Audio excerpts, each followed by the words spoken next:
Selling your car in Washington? Here's exactly how to sign your title the correct way. This is your Washington Certificate of Title, issued by the Department of Licensing. You sign it on the front. There's a release of interest section where the owner signs, and a separate odometer disclosure lower down. Use blue or black ink. Print clearly, and don't cross anything out or use whiteout. Step 1. Sign as the registered owner on the right-hand side. The line that says it releases all interest in the vehicle, and add the date. In Washington, every owner listed on the title has to sign. So if there's a second owner, they sign the line below. Step 2. The odometer. Write your current mileage on the odometer reading line.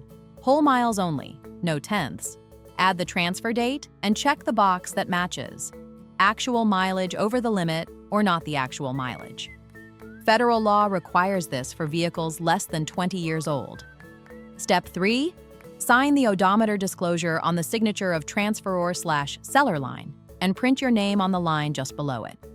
This is a separate signature from the release of interest. Washington needs both. Step 4. Fill in the sale price and the date of sale near the top of the title. Putting both on the title means you don't need a separate bill of sale. If there's a legal owner, a lender, or lien holder listed on the title, they have to sign the release on the left-hand side before ownership can transfer.